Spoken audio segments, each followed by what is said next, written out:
Guys, hello, welcome back to my channel. Fanolo here, and if you're new, hi, hello, welcome to my channel. Thank you so much for stopping by. So as the title says, I just want to talk a little bit about what it is to be a Black African doctor here in Turkey. Of course, Turkey is a country that's not so much used to being to having Black doctors, and not even to having Black people. There are very few Black people in the country, so it's even rare to see Black people like in the hospital and stuff like that. So I'm gonna just talk a little bit about a sneak peek about what it is to be a Black doctor in the country that's not used to seeing the Black people being doctors. Okay, so let me talk a little bit about myself before I get into the topic. Everything that I know about being a doctor, I've learned in this country, in Turkey, because I studied in Ankara University School of Medicine, and I was the only Black person, Black African, that graduated from my class of 2015. And after that, I enrolled into a residency program where I am right now, and I'm an internal medicine resident physician, and I completed my 2 years and I'm now in my 3rd year. Yeah, so I've been in the hospital always with the patients like for 2.5 years, I would say, something like that. So just like everybody will tell you, like if those people have traveled to a different country, like let's say it's an African who has gone to Asia, Europe, or the other continents or the other countries that are not within Africa, they will tell you that they get a lot of stares. Yeah, so I get stared at a lot in the hospital.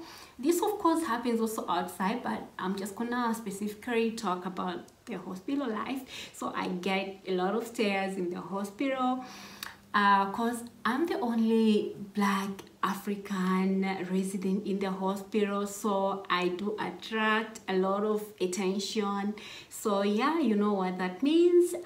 A lot of people are always looking at me, so it's the patients, the guardians, my colleagues, like almost a lot of people are looking at me. And at this point in my life, I don't even recognize that people are staring at me, because I think I'm so much used right now, so much that I don't even notice that people are staring at me. But the staring thing is real, guys. Yeah, so I get a lot of stares. And another thing is that most people are so surprised when they see me attending to them as their doctor.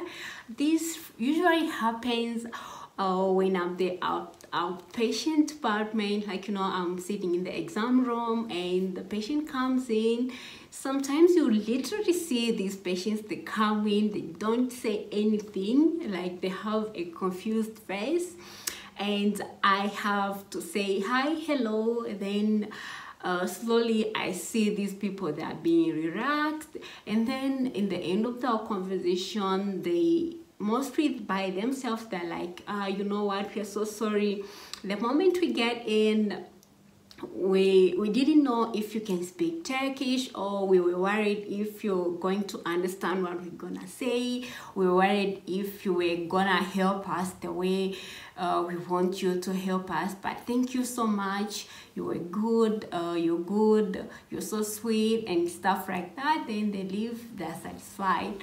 But unfortunately, it's not always the case, because some patients who come in, no matter how hard I try to speak Turkish in a way that they understand, guys, trust me, I never get them to be satisfied with whatever I'm telling them. Like, they still look confused.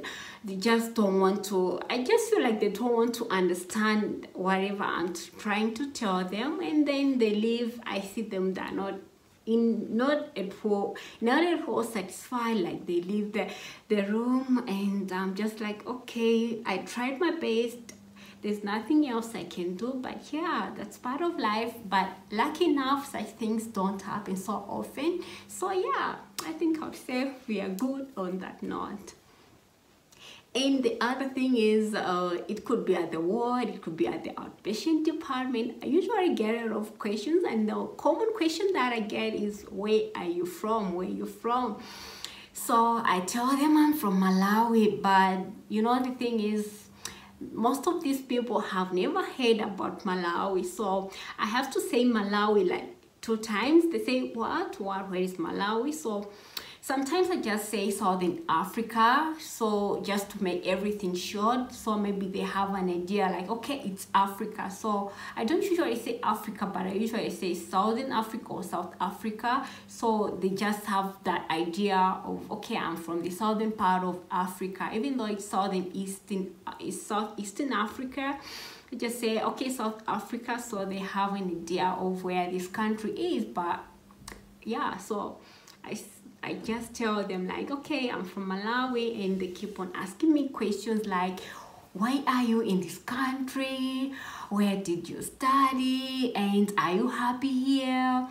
And what's your name? I also get those questions. So whenever I'm attending to the patients, I answer the questions, but I try to keep the conversation as short as possible, because you know, our hospital is this busy hospital. I have to see a lot of patients. It's crowded, and there are always a lot of patients waiting to be seen. So I just try to keep every conversation that's out of medicine as short as possible. You know what I mean?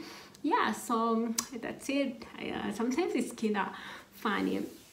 And it's not only that I just get questions, I also get compliments. Like, so you know, these patients are like, oh my goodness, thank you so much for helping us, thank you so much for your patience, you're so beautiful, you're so cute, you're so awesome, and you know, stuff like that. Of course, I'm happy when I hear this, because this is what I want to hear. And yeah, so you know, when the patients are also saying like, oh, thank you so much for helping us, and when you see these patients doing well, and even they come to you, they say, oh my goodness, thank you so much, you helped me a lot, I was so bad, now I'm doing great.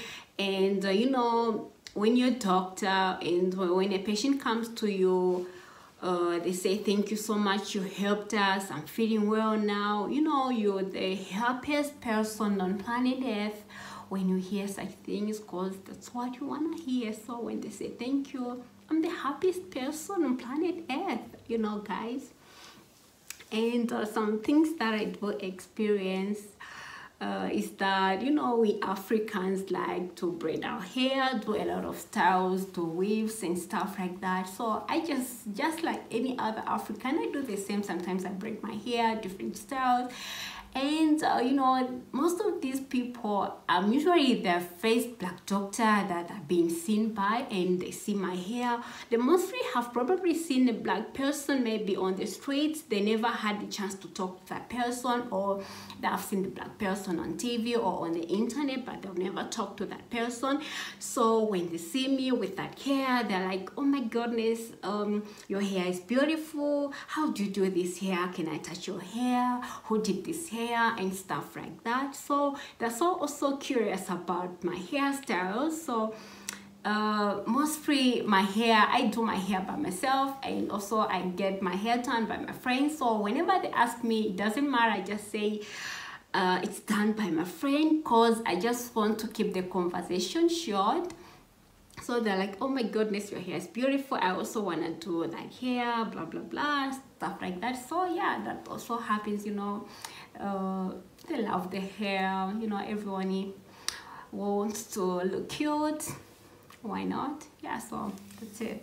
Because you know, it's normal, they get curious, they don't understand how it's done. So I just tell them it's done by my friend, and I keep everything short like that, and we keep on moving. And because I want to literally keep this video so short, I just gonna explain to you guys my experience. This happened some time back, I think it was on a weekend. Yeah, when I was on call. So, you know, as I said, I'm an internal medicine resident, which means, you know, internal medicine has a lot of sub branches.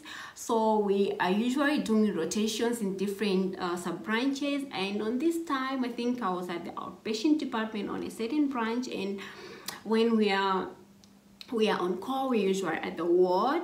You know, that's where we're on call. And on that day, there was this patient who wasn't doing well, and I tried all I could. I had this incredible team of nurses. We attended to the patient in the best way that we could, and the patient was slowly, of course, getting better. And okay, there were these patients' guardians who were usually just coming to the doctor's call room. Like, they came to me, I don't know how many times. They were just complaining, making it seem like I didn't even care about their patient, like I didn't even attend to their patient. But anyways, they were so impatient, they were so angry. They had a relative who was sick, so they're impatient. That's kind of normal. So, you know, I can't say anything, I can shout at them, because that's not what I'm supposed to do, and that's not what I do, and that's not who I am. So, you know, it happened like that. I just kept on doing whatever I could do with the team of nurses that I had on that day.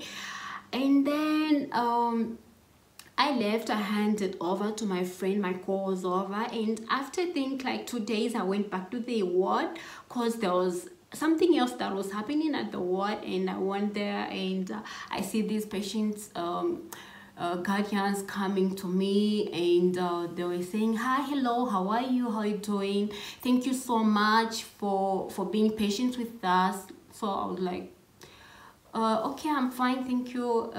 So I didn't even say anything like much. They started saying by themselves, they're like, okay, we are so sorry for not being understanding. We behaved so bad last time. Please forgive us. Thank you so much for taking care of our patient and stuff like that. So, you know, at this time, I just have to say, okay, I'm so, okay, it's okay. Get well soon, stuff like that, you know. They realized they were wrong, and they come back to ask for forgiveness. So I was just like, okay, fine. But in the end, everything was so smooth, you know.